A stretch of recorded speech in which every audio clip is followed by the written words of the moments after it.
Greetings, this is Cherokee Billie, and welcome to the Sacred Path program, and joining me is my dear friend, Ray Susana. Hi, Ray. How are you today? Okay, how are you? Breathing. Uh, How's that? Breathing. Although I well, wonder that's a about plus. that, but yes, it is. But we're here to talk about animal Reiki energy healing and how it's going to benefit a pet. Let me just get into a little bit before we start about, animals just absorb. They're so pure, their essence, and they're like little sponges when you send out healing energy. They just soak it up instantly. And I find it much easier to work on animals than humans. I do chakra and energy balancing on humans, but it's a huge difference between the two. Big. And it's because animals are just, hey, we're here. They're not trying to be anything they aren't, and they're just ready to take it in. Pet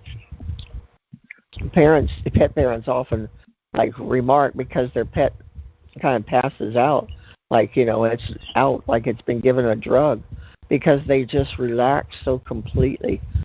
And again, as humans, there's a part of us that blocks those feelings, and we are not allowing ourselves to let go like an animal will. And this stuff is very powerful. I've been doing it for quite some time. Any thoughts you have on it, Ray? Well, like you just said, an animal will will absorb everything, whether it be good, bad, whatever. They absorb everything, and it's a lot easier for animals to absorb it. And also, like you said, humans, we put a block up. Whether we want to or not is not the point. The point is the block is still there, so we don't absorb half of what an animal would absorb.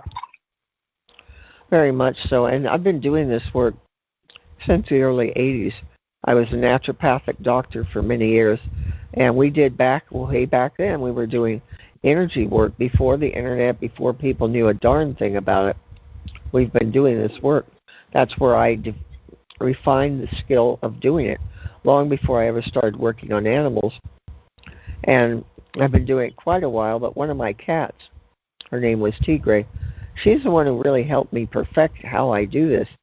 It just hit me one day. She used to come and sit next to me and wasn't one who wanted to be petted much. But I put my hand on top of her head thinking she wanted to be petted. But it hit me, no, I don't think she does. So I would just hold it on her forehead, and she would not move. She would stay in that position sometimes 15 minutes or more. And I realized she's taking in energy. She's wanting to exchange there. And it really helped me with this work tremendously. Both of my cats were extremely gifted, and I've learned a great deal about working with animals through them. Well, as I've always, I haven't had much experience with cats, but a lot of times with dogs and horses, it's the same thing, even some cattle, they'll walk up and they'll just put their head right there, and you can pet them in the head like they're a dog, and they just take it all in, and they're happy. And horses are the same way. They could tell. They're so intuitive that they can tell whether somebody is good, whether somebody. Now you're going to have exceptions to rules. But, right, but I've done a lot of animal communication on horses and energy work, and they're extremely sensitive animals. They seem to have most of them I've encountered have been nervous wrecks, and they weren't racehorses. They're just very in tune to things, and any negative energies they react very violently to. Best way I can put it. Well, they also, it's not only that, it's how they're treated, how they're fed, just like pretty much anything else. Well, yeah, they respond to the energy of what's being done. But, they're interesting animals, and I have worked with horses. You've had them as pets, so to speak. your horses, and we come from two Yeah. different views, but we both have a understanding of them. And all animals, you just got to respect them because to me they're superior to the human race. No two ways around it. Yeah, a lot of people think that their animals basically are stupid. Well, they're not stupid. They have their own ways of doing things. And I'm as guilty as Exactly. everybody else. If a cat or a dog don't do something when you ask it to, it's like my cat likes to turn around and walk away.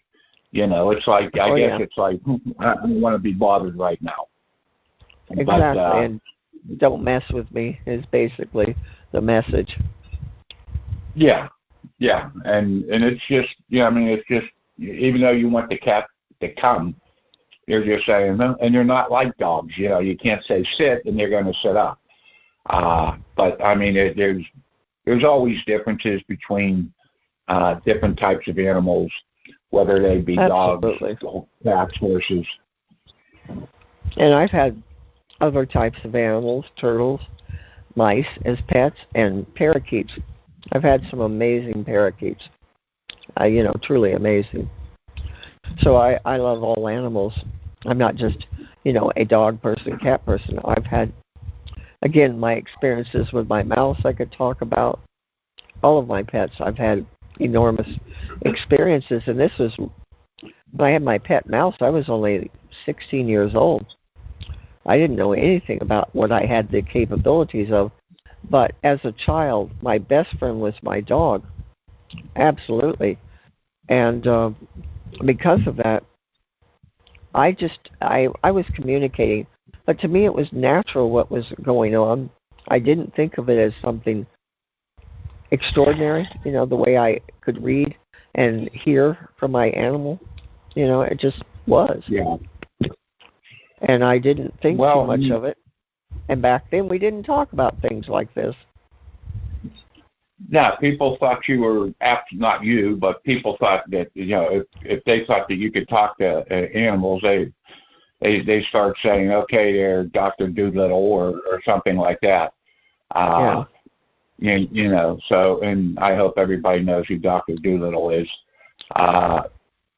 It's just, you can't, animals react to different people different ways. I always looked at it as if my dog, when I had a dog, if my dog didn't like somebody, well, I would really take a heavy look at him because, if the dog don't like somebody, chances are there's something going on where That you they, can't see. that about the person. And I always found it true that, if the dog didn't like them, eventually something would pop up and, you would understand why the dog didn't like them. Now, cats are a little bit different. They run from everybody usually all the time. Well, at least some of them do anyhow. Until So they're more like, sensitive to the they energy. until they Did you get hear to that? know you, See, then, that's the difference, between a dog and a cat. A dog picks it up, but not always instantly, but a cat picks it up before the person's even in the room because they have such psychic abilities. That's the only word for it with cats. They really do have that. So it's different. But again, they respond to, again, I've done cats, dogs, horses, as I mentioned, with this work.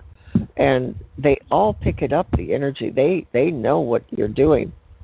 And just recently, the other night, I had a lady contact me because her dog had started for 2 months barking at everyone and everything profusely. And she did not know why, and it was a young dog, about 7 months old. Well, I found that why it was barking is there was a negative spirit in her home in a hallway, and she said her husband had felt it too. They didn't realize it was there, and I did the energy work on the dog who had not been calm for months, and she went to sleep. He went to sleep, and they started doing the work. I told them what to do to get rid of the spirit. And she said I talked to her 2 days later that the dog is like a new dog, all affectionate, loving, calm, peaceful, everything. Because, they did what was needed. They got rid of this energy that the dog was picking up. The dog was trying to protect him, and it did do a great job. A lot of weird Yeah, things well, that people don't that's understand. one thing.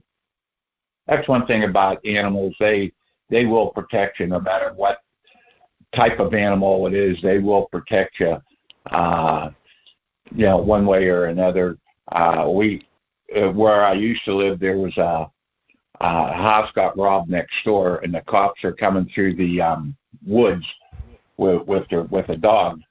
And I had a horse. I got in the paddock with the horse, and I heard something, so I naturally picked something up to protect myself. But the horse wouldn't let me in front of him, period. I moved to the right, he moved to the right. I moved to the left, he moved to the left. Well, to make a long story short, the cops end up calling him the attack horse. But, the cops could come out and pet him and everything else. There's no problem. But the horse just wouldn't let me why was the horse, in front of him. why wasn't he letting you move? What was the purpose? Well, I was behind the horse, and he was protecting me because, and as it worked out, it was a cop with a dog coming through the woods, and that's what he saw, or that's what he felt, or whatever the case may be. But he was protecting me against whoever it was, because I guess he didn't know who it was at first. And when I finally said it was okay, then it was okay. You just, they'll start laughing. Yeah. All the cops start laughing. They say, "Oh, it's an attack horse." Yeah. We've all read stories of animals behaving as heroes, saving a family or whatever, because they understand, again, more things than we do. They're more tuned in spiritually, for sure, and they just get what needs to be done. Like, often people will talk about maybe a family member or another pet passed away, and the animal is experiencing depression. Well, they understand about life and death. They don't need teaching. They don't need a religion. They get it.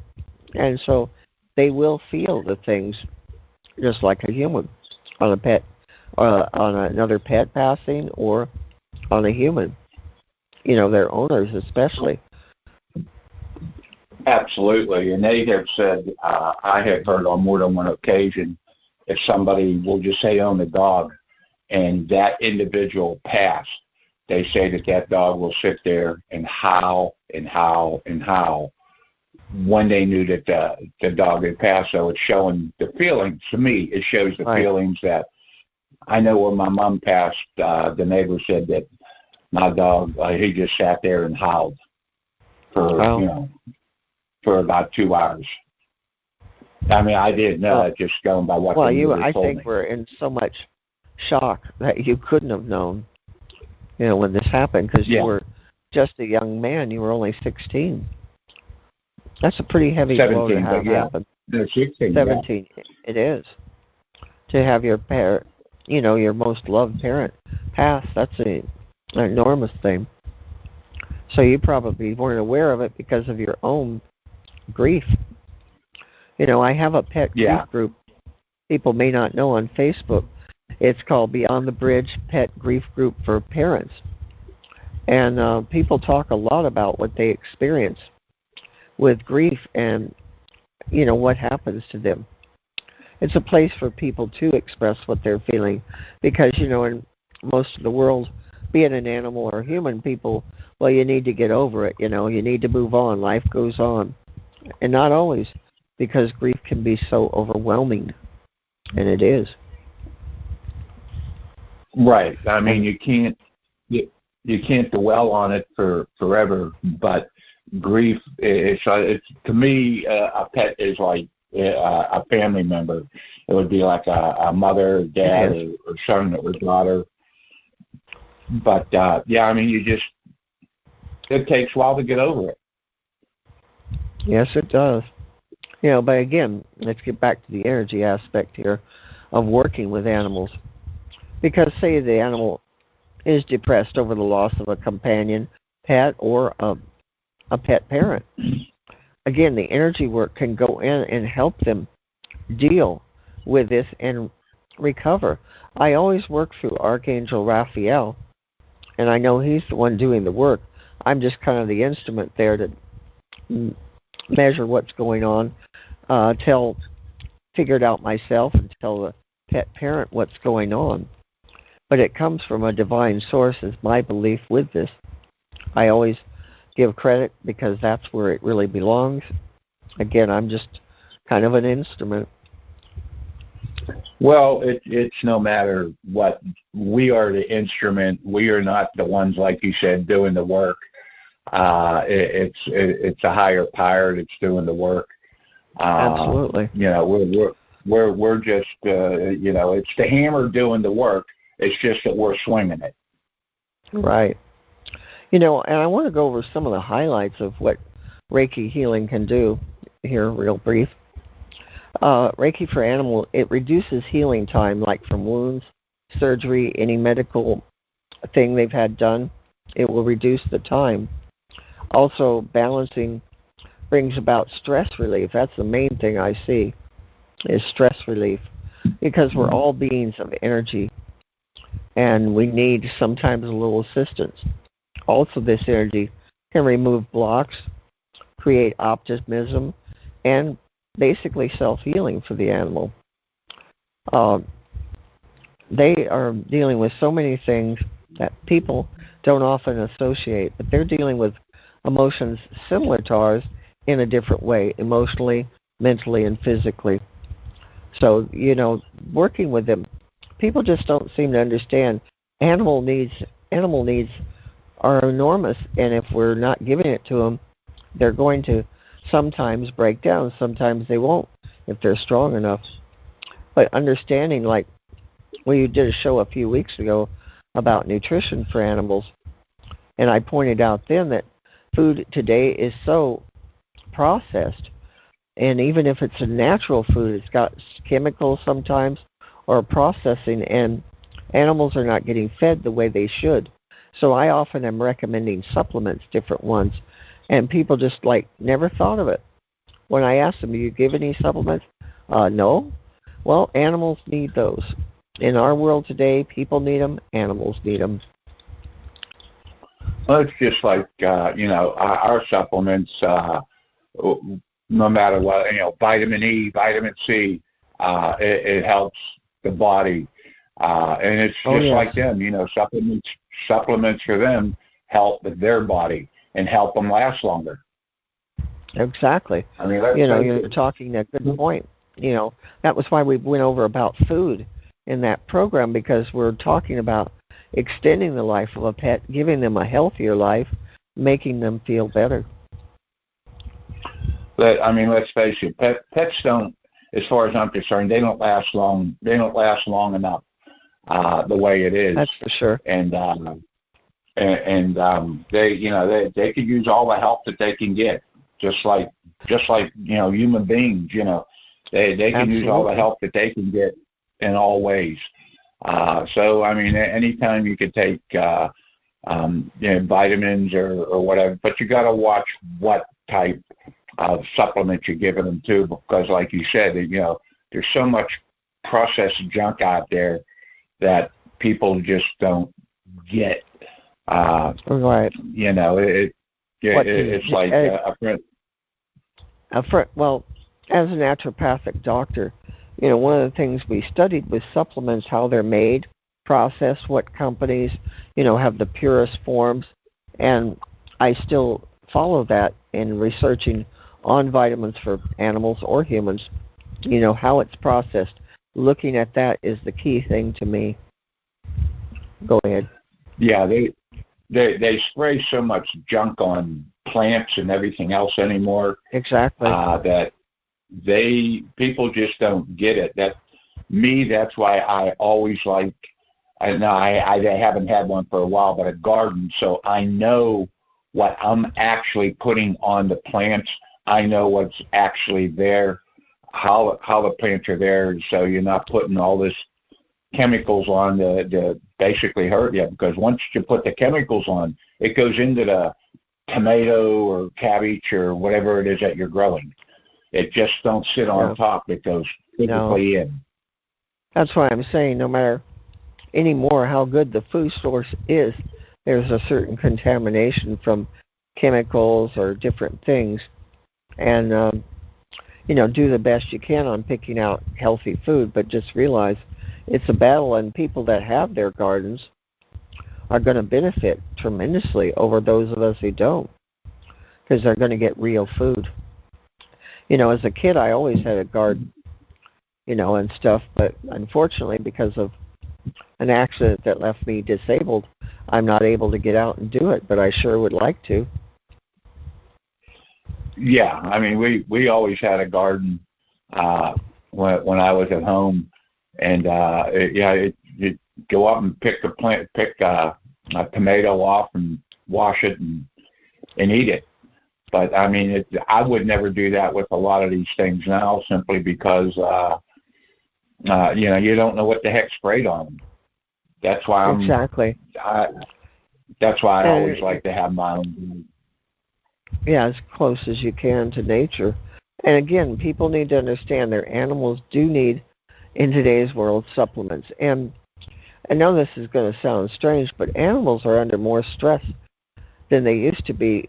Just like we're experiencing the humans, they're experiencing it too.